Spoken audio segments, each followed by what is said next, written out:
Hi dears, എല്ലാവർക്കും സുഖമാണല്ലോ.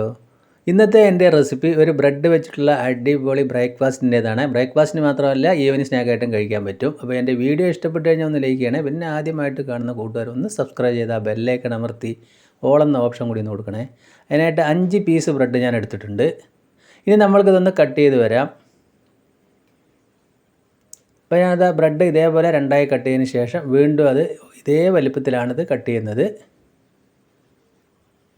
ഇതാ ഈ വലിപ്പത്തിൽ ഞാൻ കട്ട് ചെയ്തിട്ടുണ്ട്. എല്ലാ ബ്രെഡും ഞാനിതാ കട്ട് ചെയ്തതിന് ശേഷം ഒരു ദോശത്തവ അടുപ്പത്ത് വെച്ചു. തീ ലോ ഫ്ലെയിമിൽ ഇടുക. അതിന് ശേഷം ഒരു 1.5 സ്പൂൺ നെയ്യ് ഇതേമാതിരി വെച്ച് സ്പ്രെഡ് ചെയ്ത് കൊടുക്കുക.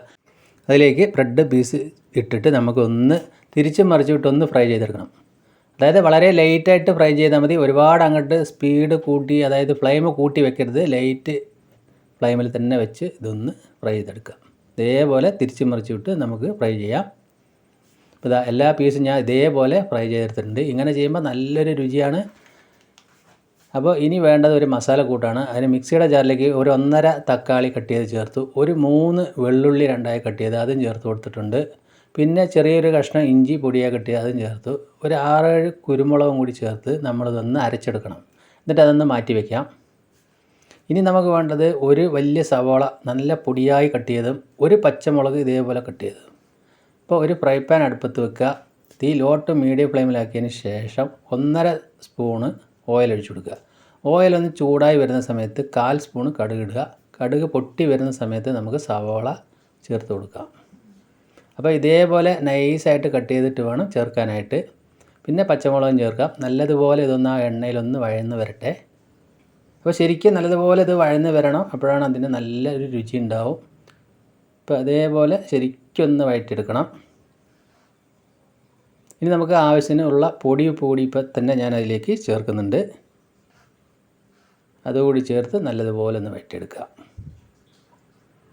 അപ്പോൾ ഈ ഒരു ഘട്ടം ആവുന്ന സമയത്ത് നമ്മൾ ആ സവാളയൊക്കെ ഇതേമാതിരി സൈഡിലേക്ക് മാറ്റി വെക്കുക. എന്നിട്ട് അതിലേക്ക് പൊടികൾ ചേർത്ത് കൊടുക്കണം. 1/2 സ്പൂണ് മുളക് പൊടിയും 1/4 സ്പൂണ് മഞ്ഞൾപ്പൊടിയും 1/4 സ്പൂണ് ഗരം മസാലയും ചേർത്തു.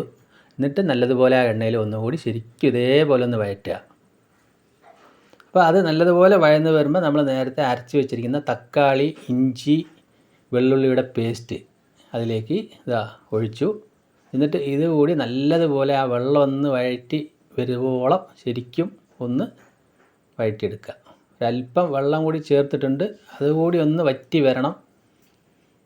ഇപ്പോൾ ഞാൻ അതിൻ്റെ ഉപ്പൊക്കെ ഒന്ന് നോക്കുന്നുണ്ട്. അപ്പോൾ ഇതേപോലെ തന്നെ അത് വഴറ്റിയെടുക്കുക. ഇനി അതിലേക്ക് ഒരു ബാലൻസിന് വേണ്ടി 1 സ്പൂൺ തൈര് ഇതുകൂടി ചേർക്കുമ്പോൾ നല്ലൊരു രുചിയായിരിക്കും ഈ മസാലയ്ക്ക്. അപ്പോൾ ഇതേപോലെ ചെയ്യാത്തവർ എന്തായാലും ഒന്ന് ചെയ്ത് നോക്കണേ. ഇതൊരു നോർത്ത് ഇന്ത്യൻ സ്റ്റൈൽ ഫുഡ് തന്നെയാണ്. അപ്പോൾ ആ തൈര് കൂടി ചേർത്തു. ഇതേപോലെ ഒന്ന് മിക്സ് ചെയ്തു. അപ്പോൾ അതിൻ്റെ വെള്ളമൊക്കെ നമുക്ക് ശരിക്കും ഇതാ വറ്റി വന്നിട്ടുണ്ട്. ഇപ്പോൾ ഒരല്പം പഞ്ചസാര കൂടി ഇപ്പോൾ ഞാൻ അതിലേക്ക് ചേർത്തിട്ടുണ്ട്. ഒരു 1/4 സ്പൂൺ പഞ്ചസാര.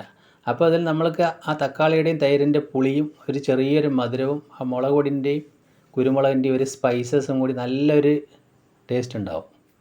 ഈ ഘട്ടത്തിൽ നമ്മൾക്ക് അതിലേക്ക് ആ ബ്രെഡ് ചേർത്ത് കൊടുക്കാം. ബ്രെഡ് ചേർത്ത് ഒന്ന് ജസ്റ്റ് ഒന്ന് മിക്സ് ചെയ്ത് കൊടുത്താൽ മതി. എല്ലാവിടെയും ആ മസാല പിടിക്കത്തക്ക രീതിയിൽ ഒന്ന് പതുക്കെ ഒന്ന് മിക്സ് ചെയ്യുക. അപ്പോൾ ഇതേപോലെ ബ്രെഡ് ബ്രേക്ക്ഫാസ്റ്റ് ചെയ്ത് നിങ്ങൾ കഴിച്ച് നോക്കണം. എന്നും നമ്മൾ കോഴിമുട്ടയൊക്കെ ചേർത്തുള്ള ബ്രെഡിൻ്റെ ബ്രേക്ക്ഫാസ്റ്റ് ആണല്ലോ. ഇതേപോലെ ഒന്ന് കഴിച്ച് നോക്കുക. നല്ലൊരു രുചിയാണ്.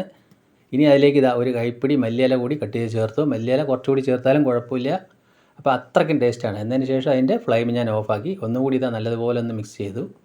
അപ്പോൾ അടിപൊളിയായില്ലേ. ഞാനിപ്പോൾ അതൊന്ന് വേറെ പാത്രത്തിലേക്ക് ഇതാ പാർത്തി കാണിച്ചു തരാം. അപ്പോൾ എൻ്റെ വീഡിയോ നിങ്ങൾക്ക് എല്ലാവർക്കും ഇഷ്ടപ്പെട്ടെന്ന് വിശ്വസിക്കുന്നു. ഇഷ്ടപ്പെട്ട് കഴിഞ്ഞാൽ ഒന്ന് ലൈക്ക് ചെയ്യണേ. പിന്നെ ഫ്രണ്ട്സിനൊക്കെ ഒന്ന് ഷെയർ ചെയ്ത് സപ്പോർട്ട് ചെയ്യുക. അപ്പോൾ ഇന്നത്തെ എൻ്റെ ഈ ബ്രെഡ് റെസിപ്പി നിങ്ങൾക്ക് എല്ലാവർക്കും ഇഷ്ടപ്പെട്ടെന്ന് വിശ്വസിക്കുന്നു. എന്തായാലും ഇതേപോലെ ഒന്ന് ട്രൈ ചെയ്ത് നോക്കുക. വീണ്ടും നല്ലൊരു വീഡിയോ ആയിട്ട് കാണാം. Thank you.